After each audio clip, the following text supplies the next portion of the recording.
YouTube, how you feeling, living, what's good? It's your girl Francine. Today is the day. We're not going to talk about why it's so late. Well, we actually are, but not too much. Anyway, today is another edition of Girl, I'm finna take your black card, a segment in which I, a melanated black woman, watches movies that I have not seen in my 29 years of life on this earth that are very much part of the black culture, black community, you know what I'm saying? And today we are doing a movie that was not originally supposed to be the movie for today. Let me explain, okay? I have been working a lot lately, which is why some of my videos have been late. I went MIA for a week. And because I've been working a lot, I wanted to watch a movie that could be comical, that I could laugh at, that I could have a good time watching. And so I was on YouTube, which I always am, and I found that a movie was on YouTube for free, right? And that's always a good look because A, it's very hard to get clips of movies that aren't on YouTube because Netflix, HBO Max, Hulu, Amazon, they don't let you screen record, which is their own prerogative. And it's a lot harder to find clips of them. And so I was like, all right, bet, like, this makes it a lot easier. And so I was gonna sit down and watch this movie because I always thought it was gonna be a funny movie, right? Every time I've heard people talk about this movie, it was a joke. And if you can see the title of this video, it's not this one, okay? Because originally I watched, bared through, mind you, recorded and started editing a video on the movie Pootie Tang.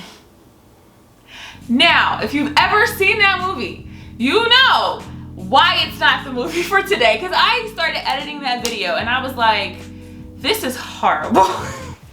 Not me, like obviously I was doing the best I could with what I had, but that wasn't it, chief. So I was like, all right, bet, it's Saturday, let me sit down, let me watch another movie. And thankfully this movie was free on YouTube as well, and so I could just sit down and watch it, and that was Juice.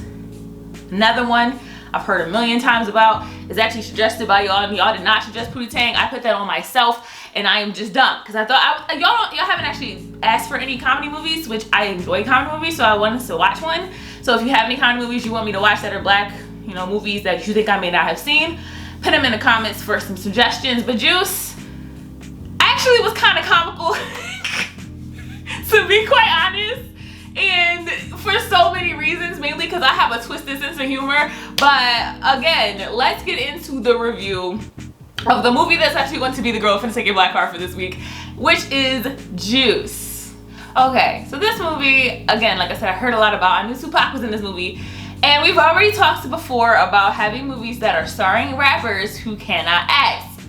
Belly. And I was like, all right, this ain't gonna be good. Tupac can actually act. First realization, I was like, my guy can actually act. And I guess that's why he's in multiple other movies. I know he's in Poetic Justice. I know he's in other movies. So like, my guy can actually act, and it's kind of sad. I mean, of course the music was gone after he passed away, but he could have actually really did well in movies because he wasn't bad in this movie. Like, he was very convincing at portraying what he was supposed to portray in this movie, okay? So I am very much sad to see that he hasn't, you know, we lost him, of course, for the music, but also for the acting. So that's number one. I want to start off with that. But of course, let's go through what actually progresses in this movie, right? So we see the beginning of this movie as an intro. It's just, you know, music, and we're seeing the atmosphere of the city. And then we see four friends, right? So first we see Quincy, who's Q, who's played by Omar Epps. He wakes up, his mama wakes him up, you know, and I like the way that they kind of progress in like how you introduce the people from their moms being like, you gotta go to school, you gotta go to school, or dads, because Steele, who's also named Eric, that confused me. I was like, who is Steele? Because his dad calls him Eric, obviously, because that's his real name. His dad wakes him up, and he, you know, has a brother who's down there with him, and they, you know, fighting and whatever. And then we see Raheem, who is played by the guy from Girlfriends. This is the only thing I can remember him from. He plays Donnell and Rogan Girlfriends. That's all I remember. But he's Raheem, you know, he's kind of a smooth dude. You can kind of tell he cares about his looks. You know, he's a pretty boy, and he has this sister, I believe, who's trying to convince him to get out the bathroom so they can get ready. Everybody's getting ready to go to school, right? Then we see Tupac's character, who is Bishop. His mom is making him breakfast, and his dad obviously has something wrong with him. We never really touch on it, but I think that also has to do with the reason why they think something's wrong with him, Bishop, which I'll talk about that. Anyway, so they're all getting ready to go to school, and we realize they're not going to school. No, they're not going to school. They're heading around the hood, doing hood boy things, right? So we find out that Raheem has a son with some girl. I don't remember what her name is. It's not really important. They don't really touch on it too much. We just know he's a deadbeat dad, okay? Which, I mean, they're in high school. Let me keep putting that out there. They are in high school, okay? These kids are in high school. She has a kid. He's not there for the kid apparently, which, not giving excuses, but they're in high school. Like, sadly, that is a cop out. Even though in Boys in the Hood, my guy was in high school and was actually a really good dad. So, it can go either way. And, you know, we find out that, you know, Bishop, Quincy, Steele, and Raheem, they don't go to school, right? They go to this arcade where Trip, who's played by Samuel L. Jackson, which I was like, that man always been older looking. Like, I don't know how old he's supposed to be in this, but he still like he could be my dad. Like, like now, like, anyway. So Samuel L. Jackson, he's the owner of this arcade. The police come through, raid it. Everybody clears out except for Steele because he's an idiot. And he gets picked up. Truancy people put him back in school. Bishop and Q, they run off. They get chased by the cops. They do some parkour type stuff and end up getting away. Okay, like, interesting beginning of a movie. I really like that we're getting to know the characters for who they are. We find out that Quincy wants to do DJing. He's going to audition for a DJ contest. And we find out that, like I said, Raheem has a kid. Steele's kind of the goofy friend. You know, he's, as everyone always has, that kind of friend y'all diss on a little bit. Like, it's all in love, right? And then Bishop is crazy. That's it. Bishop, originally when we first see him in his first interaction, he's getting beat up by these gangs. I think the guy is like a Puerto Rican gang. That's kind of how they portrayed it. That's how I took it. I don't know if that's exactly what happened, but they're beating him up and they break it up. His friends come back through and break it up. And they say, like, we all heard you're crazy, your dad is crazy, insinuating that he is crazy because his dad has something wrong with him. And like, I don't like that, because yes, mental health issues are hereditary, but my guy is not mentally ill. He is a sociopath. Okay? We will get to that. But my guy is a whole psychopath. Anyway, we're getting there. We're getting there. So, again, we're meeting all the characters and we're getting to know everybody. And then, like I said, Q was saying he wants to do this DJ contest. And, they're all kind of clowning on him. And you can tell, like, he's trying to do something else that they not. They still want to be about that hood stuff. He's trying to do something better for himself. And, we can kind of see that dynamic. They don't really flesh that out too much, but you can kind of see that dynamic throughout the movie, that Q is kind of not really about that life. And neither is Steele, but in a different way. Like, he's kind of the punk dude. He just followed along everybody, right? So everything starts off, like I said, they're cutting school. They go from Tripp's little arcade place. They pick up Steele, who gets picked up by the truancy people. He goes to school. He escapes school because they don't want to go to school for some reason. On their way, they're going to this bar to pick up some cigarettes, and Q goes in to get the cigarettes, and he sees a guy named Blizzard that just got out of jail. He was like, oh, you got parole? When you get parole? He was like, yeah, I just got out, but I'm finna rob this place, so let me go. I was like, oh, okay. And then he pulls out a gun. It's like, you want some of this? And he was like, no, I'm good. Like, the hell? Like, walks out, says to his friends, like, yo, Blizzard's in there. He's about to shoot up the place and get some money. Like, he about to rob the place. And Bishop's like, yo, let's go in. Let's be there. Like, we about to be in there. And then he like, no, I'm good. I don't want to be a part of that. But Bishop is really like headstrong to get in there and get that money. But they convinced him to go. So they go to Steele's house. Steele's mom apparently is not home, and they're eating up her food, drinking up the OE, right? And they're watching this movie on TV, and from the movie they see on the news that Blizzard ended up getting in a shootout and getting murdered by the police. And Bishop, instead of seeing that as, oh dang, that's horrible, it's like, yo, we should have been there for him. If we were there for him, he wouldn't have died. Like, we gotta ride with him. We should have been there. He wouldn't have died. You gotta step up for yourself and yada. I'm like, sir, my man just got shot in a shootout by the police, and you're like, we should have been there? No. That's not the conclusion I would come to after hearing that. Like, that's not, how do we go from A to S? Like, how do we, okay. In that interaction, him and Q kind of get into it, because Quincy's like, yo, like, calm down, like why you acting so crazy? And they get into a fight, start breaking stuff in Steele's house, and we realize immediately, the first thing I realized is my guy has an anger problem.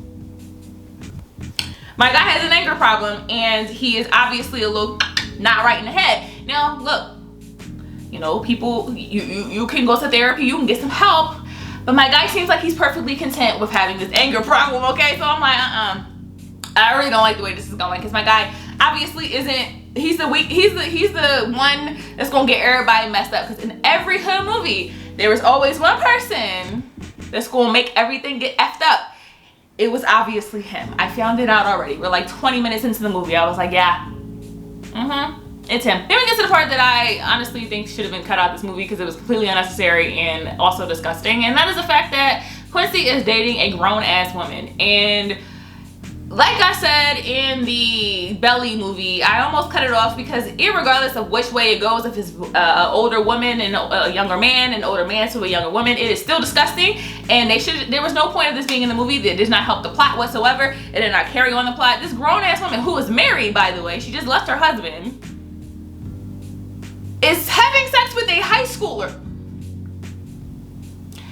Honestly, that's the last time I bring this up. It comes up twice, like 3 or 4 times in this movie. It's unnecessary, and they really could have been anything else. Like, they could have done anything. Why? It's disgusting. You could have your feelings about it, and maybe, I don't care if back in the day it was acceptable, it never should be. It's disgusting. Anyway, we're moving on. He goes to this girl's house, again, unnecessary. And then we cut to, we're going to, Quincy's going back home. He runs into Raheem. Raheem's like, yo, we gotta meet up tomorrow morning, cause you know we got something that we got plans. And he's like, yo, I got the DJ audition tomorrow, like I can't do it. He was like, well, just come afterwards. So he goes to the DJ audition the next day. Queen Latifah is there. Apparently she's the organizer for the event. I did not get what her name was either, but I know she's Queen Latifah, like duh. Anyway, he does well, and you know, he's hyped out for it, whatever. He gets to see his friends, and his friends is at the basketball court. He's like, look, we finna rob a store. He like, why? Like, we literally just saw in the news, my guy got shot and murdered for robbery. We're from point A to point X. How do we get here? Like, why are we not learning lessons? Why are we, okay, anyway, so they're like, yeah, we're gonna rob the store, and you know, Raheem gets a gun and gives it to Bishop. Hood rule number 1, don't give the crazy nigga a gun. Duh! You don't get a gun to the guy who has anger issues. That is not a good sign. But okay, that's what we doing. Okay, so my guy gets the gun, and we're like, yo, like maybe we shouldn't give Q's like, yo, maybe we shouldn't give Bishop the gun. He's like, yo, he got the gun for now, let him have it. Like, it's all good, right? And I'm like, no, it's not all good. They're apparently going to use the DJ contest, which is apparently the same night they want to rob this place, because apparently everything revolves around Q's life to make his life harder. Because he has to DJ and then go rob somebody. Like, okay, whatever. So they're going to use it as an alibi so that when the cops come, they will use that as a way to say, oh, we weren't there. Like, we were at the DJ contest with Q. He was obviously there because he was a part of the contest, right? Okay. So they do the DJ contest. Really, I mean, that was a nice scene. I enjoyed it. You know, there was you know what I mean? Q ends up winning. Bet. Great. Awesome. So then they leave out. They go to rob this store. Now, up until this point, I'm like, yo, this is a chill movie. I'm enjoying it. You know, it seems a little, you know, some lessons will be learnt, right? That's what I'm thinking is finna happen. No. No. This is when the movie goes from being chill, kind of like, oh, hood lessons, to don't have crazy friends, period. Like, that's all you need to know from this point forth. You need to watch your friends because your boys ain't your boys, which is a lesson that needs to be learned, but why did it have to happen like this? So they go to rob this place. The guy, you know, he's calm. Like, he's like, yo, just take the money. Like, I'm good. Like, don't shoot me. I'm good. Like, just take the money. Of course, you gave Bishop the gun, and my guy wants to shoot somebody, obviously. He's very, very hungry to kill people, as you can tell from the fact that he was like, yo, we was there, he wanted to die, we could have shot up the cops. Like, dog, he already had bad vibes on him, so why did we not expect that he was going to shoot the guy? So he ends up shooting the guy. They run. go to this little hideout spot, and Raheem's like, yo, like, why did you shoot him? Like, he wasn't going to do anything. Like, he was calm. Like, he was letting us take the money. Like, why did you have to shoot him? Like, what? And so Bishop is mad, like, you know I had to do what I gotta do. He knew who he knew it was us. He was gonna rat us out, blah, blah, blah. And Raheem's like, yo, give me the gun. Give me the gun, because I don't like the fact that you got the gun right now. Which, agree, I don't either. We don't like the fact that my guy has the gun. He does not need to have the gun. So Raheem goes to take the gun from him, and Bishop shoots him. Because you don't give the crazy man a gun. Duh, okay? Like, but I didn't think he was gonna kill them. I thought he was gonna kill the person. They was gonna get caught up. One had to snitch on each other. Like, that's what I really thought was gonna happen. I didn't think he was just gonna kill everybody, okay? So he shoots Raheem. They all get out, and they go to another hideout spot. And he's like, yo, don't snitch on me. We ride together, we die together, bad boys for life. Like, if I go down, you go down, we gonna go down together. And they like, I mean, you got the gun, so I guess. Like, what the hell we gonna say? You got the gun, my guy. You can kill us literally right now. Like, sure. And we start to realize at this point that Bishop really don't care. He will kill you if he keeps pointing a gun at everybody. Talking about something, yo, like if something happens, you ain't gonna say nothing. And they like, yeah, dog, like calm down. Like we just lost our friend. Like, and you're still worried about the fact that we. And he's talking about something. Let's see how much money we got. And it was like a little handful of money. So you did all this for nothing. Anyway, so this tragic event happens. They go back to the DJ contest because, again, this is their alibi. And Quincy has to go back up. He's going back up to do a little DJ set, and the police show up because, as Bishop says when he walks up to Quincy, yo, somebody shot Raheem. They want to figure out what happened. And you know somebody. Okay, I guess, like, you gotta act like everything's cool in front of the cops, but, like, don't. Again, the fact that he could be so nonchalant throughout this movie lets me know he played this role way too well, okay? I don't know what Tupac been through, but like, he played this role way too well because I believe that he did not care, okay? So they go, they get questioned by the police because of course that's their friend, everybody know that's their friend, and they're like, oh, why weren't you with him when this happened? Y'all all ride together all the time, like, what happened? So, of course, you know, still the weakest link is crying like, I don't know, man, I don't know what happened. And then Bishop is nonchalantly like, yo, I mean, it was probably them other dudes, the dude who was beating him up, his gang in the beginning, it was probably them because they didn't like us anyway. So, and Q was like, I don't know nothing, because that's the way I'd probably be too. Like, I don't know anything, because at this point, A, you're in a felony murder because you killed someone during a robbery. You gotta have death penalty, life in prison for that. 2, your best friend's dead, and of course you're going to be a prime suspect because how do you not know anything? That's your best friend. So I don't know anything. And he said something that was very pertinent. At the end of the day, you have 3 black men in a room with the cops. If you want us to be guilty, you'll find us guilty. Accurate. I'll give you the Central Park 5. Okay. It's an accurate statement. So they let him go, right? And we cut to like a little memorial for Raheem at his parents' house. His sister, his mom, very upset. Q can't eat because of course, like, I don't think I could either if my best friend just literally died in front of me and I had to like act like nothing happened because like y'all still in the middle of a fucking robbery. Like you can't really do much. And you know, Bishop shows up at this little memorial and it's like, oh, Myra, who's his sister, oh, you know, I'm here for you if you need me. And he hugging his mom and he's staring down Q like, you want to say something or no? Which, again, like, what the hell can he say? He really can't say anything. So now Bishop is essentially hunting down Q because he can kind of tell my man ain't really here for it. Like, he's very upset. So Bishop goes to Q's house. Q tells his brother, look, yo, Bishop comes through, tell him I'm not here. Like, don't let him know I'm here. He also finally people go to school because Quincy goes to school, goes to his locker, and here comes Bishop right next to him. You ain't saying nothing, right? Like, so calm down. And of course, you know, Quincy's like, yo, you crazy. He was like, you know what? Yeah, I am crazy, but I don't care. I don't care about me. I don't care about you. I don't care about Steele. I don't care about nobody. We can all die today. Like, you know, it's just like, this is why we should never give him the gun. Like, he already gave us anger issues. He already gave us, I'm willing to die. He already gave us this feels before you even gave my guy a gun. Why did you think this would end up this way? I guess because y'all been friends forever, but like, Of all the people, I would not have given him the gun. So then next thing we know, the guy that he said killed Raheem, the Hispanic guy, comes up to him and is like, yo, the cop says you said I was the one that did it. They start fighting. Eventually they run off and Bishop ends up shooting him. God, okay. First of all, where's he getting all these bullets from? But also, like, he's just killing everybody, okay? Then Q goes to get some protection from Sweets, who I guess is the person that got the gun from originally. And, you know, he gives him a gun. So now I'm like, all right, we about to have a shootout. Somebody going to get shot. Spoiler alert, that's not how it ends. I really was hoping that was how it ends, but it's not. So then we see that Bishop runs up on Steele, is like, yo, come with me to the arcade. Steele calls Q at his girlfriend's house. Ugh. And it's like, yo, I'm scared. I'm here with Bishop. I don't know what the man's finna do. I don't like how this is going. And Q goes down there and trying to find Steele, but by the time he get down there, Bishop had already shot my guy. Thankfully, Steele did not die because he had the power to get out of the alleyway that he was shot in. The ambulance comes and gets him. But before this happens, Bishop goes to Trip, right?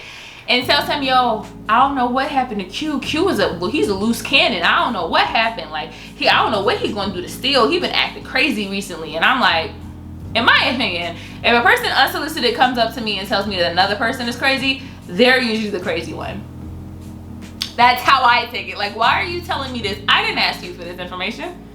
You are trying to frame someone else, obviously. But I guess Trip was like, okay, I'm taking that into consideration. Because when Q is getting, like, because they see Q when he's looking at Steele going into the ambulance and they think that he's the one that did it. Because apparently Bishop's been going around telling everybody he's the one who did it. And they chase him. He goes to Q's place. I mean, he goes to Trip's place and says, Q goes to Trip's place and says, you know, tell Bishop to meet me where he gotta meet me. And I forgot where he said. I think he said the Hudson River or something. Tell him to meet me there by himself. And he takes the gun and eventually ends up throwing it in the river because, of course, he's not gonna shoot him. He's the good guy. Duh. So they go to this place. Bishop rolls up behind them, coming from the shadows. And puts the gun to his head. It's like, yo. And so, you know, they having a little talk, a little discussion. He's like, look, you might get me. Q's like, look, you might shoot me now, but somebody gonna get you eventually. Like, at the end of the day, like, let it go. He's like, no, you the past now. I'm the present or something like that. So he tries to shoot him. They get into a fight. Q starts running and Bishop consistently keeps missing him and then eventually gets him in an arm. Q goes to this apartment complex, gets in the elevator, and my guy gets in the elevator with him.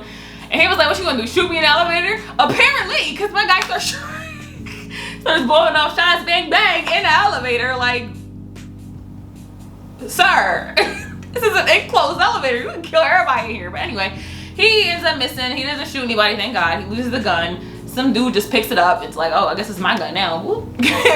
They go and get lost in this party. There's a bunch of people, right? And then Bishop goes out the fire escape, goes to the roof. And they start fighting and he's like Bishop, like, come on, like, and they're fighting back and forth. Bishop falls over. Q tries to grab him. He's like, I can't hold on, I can't hold on. And then Bishop falls and dies. And then the ending, Q comes through this group of people who apparently followed them up this fire escape to go up to the roof because they're all up there for some reason. And the guy stops him and says, you got the juice now. First of all, I don't know what that means. I'm gonna look it up. I might put a part in here that says what the juice means because I have no idea what that means. It definitely is a 90s slang that I did not know. All right, so of course I looked it up, and y'all might take my black card from not even knowing this, but I had to look up what having the juice means. Apparently it means having respect, influence, power, authority. You know, I had to look it up on dictionary.com. Please don't make fun of me in the comments. I am learning. Thank you. Bye. And that's the end of the movie. Thankfully, Steele did not die. He is still alive. And I guess because he's still alive and because Q is still alive and Bishop's the one who died, they're still going to go to jail because y'all still robbed somebody. We forgot about that. They're still going to go to jail. You're a part of a felony murder. But, you know, we don't have to talk about that because that's the ending of the movie. Because he got the juice now.